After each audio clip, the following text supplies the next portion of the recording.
झारखंडियों के मुखर आवाज आदरणीय श्री बाबूलाल मरांडी जी उपस्थित हैं।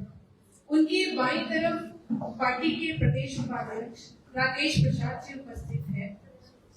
मैं हमारे नेता प्रतिपक्ष आदरणीय श्री बाबूलाल मरांडी जी से आग्रह करूंगी कि वो इस प्रेस वार्ता को संबोधित करें। चलो भाई, बहुत बहुत आप सबका स्वागत है। जो कि आज आप सब लोगों के बीच कुछ बातें को रखने का अवसर मिला है, और मैं कहूँगा कि अवसर भी हमारे जो कांग्रेस के साथियों ने हमें उपलब्ध कराया। कांग्रेस के इतिहास को, अतीत को हम सबको पता है, लेकिन कांग्रेस पार्टी को जिस व्यक्ति ने गठन किया था वो भी एक अंग्रेज हुआ करते थे, और उन्होंने भी उसलिए गठित किया था कि 1857 में जब सिपाही विद्रोह हुआ तो अंग्रेज को समझ में आ गया था कि भाई इस देश को अब संभालना होगा, तो एक सेफ्टी वॉल्व तैयार करना। तो उसके बाद 1885 में कांग्रेस पार्टी का गठन हुआ, और देशवासियों को फिर उसी से जोड़ करके पहले तो कुछ सुधार करना, इस प्रकार की बातें करके, लेकिन बाद में वही कांग्रेस पार्टी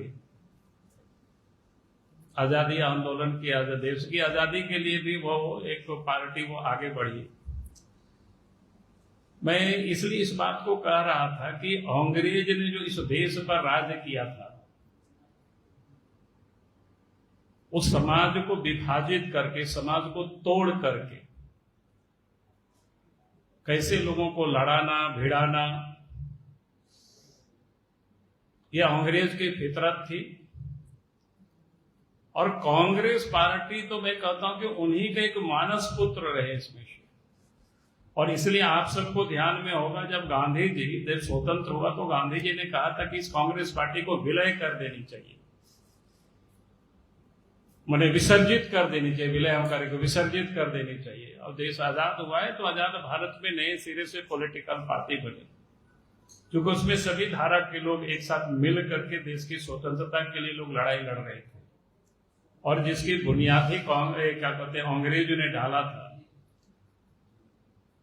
लेकिन उसको लोग विसर्जित नहीं किया, गांधी जी की बातों को नहीं माना कांग्रेस पार्टी ने, बल्कि अंग्रेज की जो नीति थी समाज को तोड़ने की, कमजोर करने की और देश पर राज करने की, वो वर्षों तक चलते रहा। अब देश से कांग्रेस पार्टी की जब विदाई हो रही है तो आप देख रहे हैं कि कांग्रेस पार्टी नए नए हथकंडा, नए नए तरीका अपना रहे समाज को तोड़ने का। आप सबको ध्यान में होगा, पिछले दिनों मैंने देखा, हम रांची में नहीं थे, हम बाहर थे, तो आप सबने देखा कि कांग्रेस पार्टी के बड़े बड़े नेता बैठ करके भाषण दे रहे हैं कि भारतीय जनता पार्टी, राष्ट्रीय स्वयंसेवक संघ आदिवासियों को हिंदू बना रहे हैं।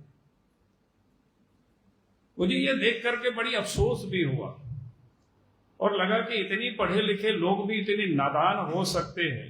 ऐसा तो मैं मानता नहीं हूं कि वो लोग नहीं जानते, ऐसा मैं नहीं मानता हूं, लेकिन समाज को तोड़ना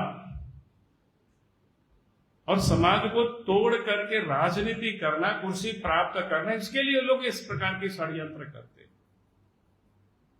तो मैं ये जरूर कहूंगा कि उसका षड्यंत्र में ये लोग कभी भी सफल नहीं होंगे, क्योंकि हर कोई जानता है, सरना हो, सनातन हो, हिंदू हो, ये कोई अंतर नहीं है, सब समानता है। जैसे सरना कहते हैं कि हम प्राकृतिक की पूजा करते हैं, तो सनातन भी प्राकृतिक की पूजा करते हैं, हिंदू भी प्राकृतिक की पूजा करते हैं। हम पेड़ की भी पूजा करते हैं, पहाड़ की भी पूजा करते हैं, पत्थर की भी पूजा करते हैं, जल की भी पूजा करते हैं, धरती माता की भी पूजा करते हैं। तो ये जो सनातनी ही, सरना ही यही करते हैं। इसलिए हमने कहा कि सरना, सनातन और हिंदू, इसमें कहीं कोई विभेद नहीं है। क्योंकि सरना सनातन और हिंदू में ही जाति व्यवस्था है। यहां अनेकों जातियों की एक बड़ी समूह है। हम यहां जितने लोग बैठे होंगे सबको पूछेंगे कि आप किस जाति से आते हैं, तो आप सब लोग भी बताएंगे, अलग अलग जाति ग्रुप से आते होंगे। जैसे हम एक कहते हैं ना बनिया, तो बनिया में भी कई जातियां होती है। तो कहने का अर्थ है कि ये जो जाति व्यवस्था जैसे सरना में है, वैसे ही सनातनियों में है, वैसे ही हिंदू में है, यानी हमारा कहीं कोई डिफरेंसेस नहीं है। फिर बहु देवी देवता यानी अनेकों देवी देवता, यहां 36 कोटि देवी देवता, ये कहां सनातनी में है, हिंदू समाज में है, मानते हैं, सरना भी मानते हैं। क्योंकि जो आदिवासी समाज है, जो देश के अंदर में, जिसको अनुसूचित जनजाति भी कहते हैं, जो लिपिबद्ध है, वो 700 से अधिक जातियां हैं। झारखंड में भी 32 या 33 जातियां हैं। सबकी अपने अपने गांव घरों में अपनी अपनी देवी देवता है। अब वो सब पूछते हैं। तो ये जो विविधता में एकता, इसकी समावेश कहां है? सनातनी में है, हिंदू समाज में है, सरना में है।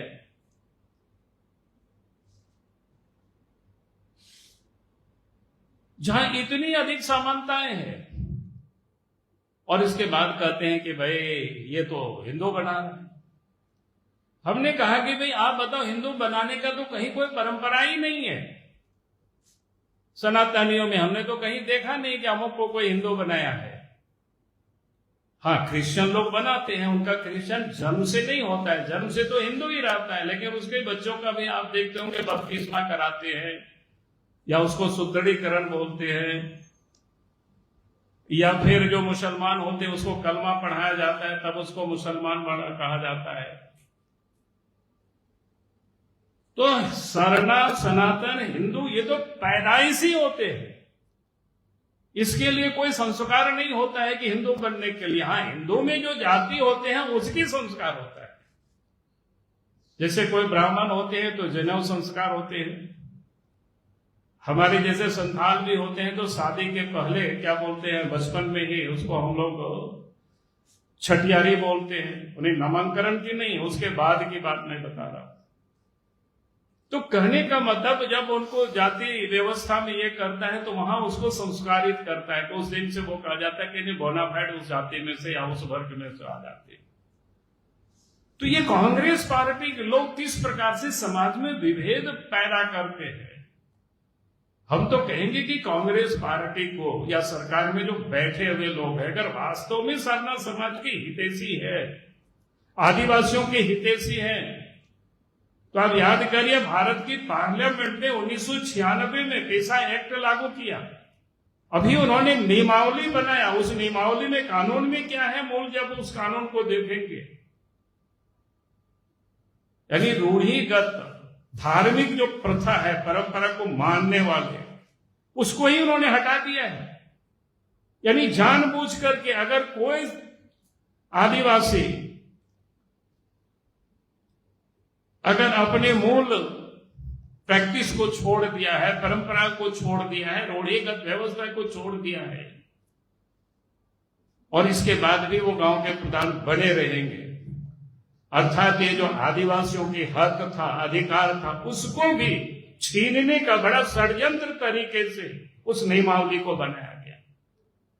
भाई आप हमको बताइए, कहीं किसी को कोई हिंदू बना रहा है क्या? कोई इस प्रकार की कोई आयोजन हो रहे हैं क्या?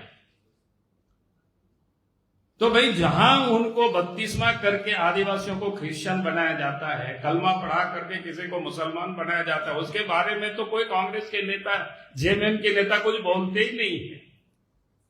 भाई लोगों की संस्कृति, लोगों की परंपराएं, लोगों की विश्वास, आस्था अगर कोई मिटाने का काम कर रहा है तो उसके बारे में तो ये लोग बोलने के लिए लोगों के पास हिम्मत नहीं है, साहस नहीं है। और वोट बैंक की राजनीति के लिए यहाँ के आदिवासी, यहाँ के जनजाति, जो मूल समाज है,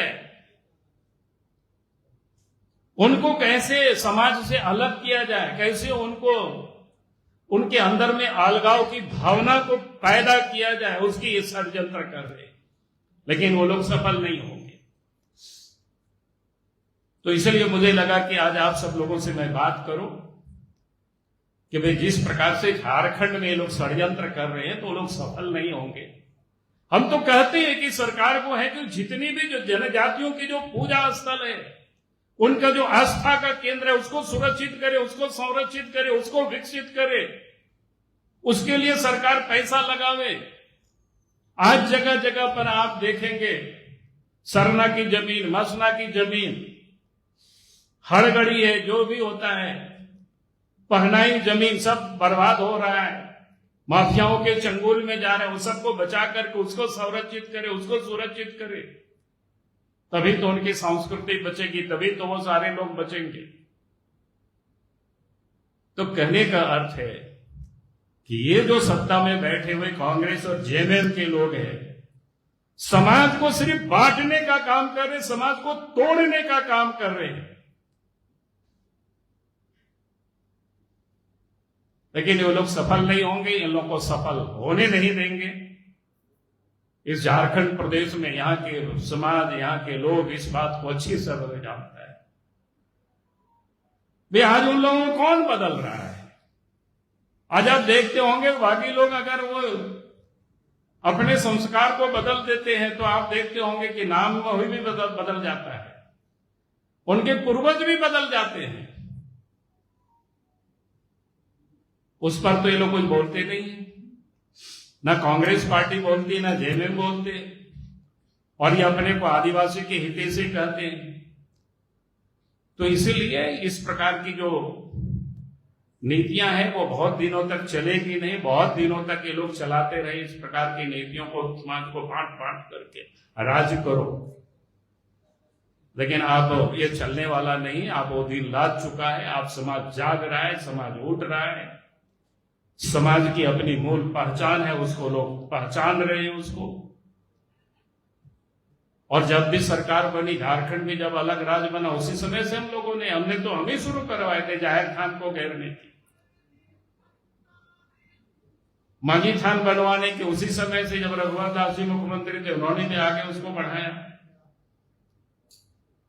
तो सरकार को तो तय करके उनकी जितनी स्थल है उसको, और इसको मानने वाले, पूजा करने वाले वही जनजाति समाज के लोग हैं, वही संथाल है, वही मुंडा है, वही उरांव है, वही हो है, वही खड़िया है।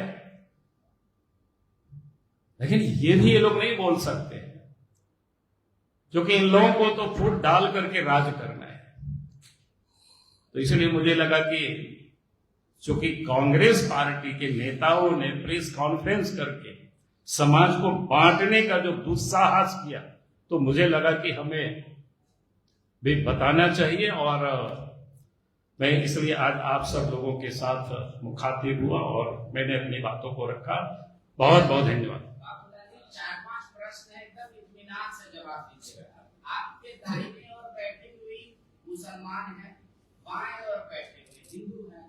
आप कह रहे हैं सरना, सनातन और हिंदू, आप क्या है? हम तो हिंदू ही लिखते हैं।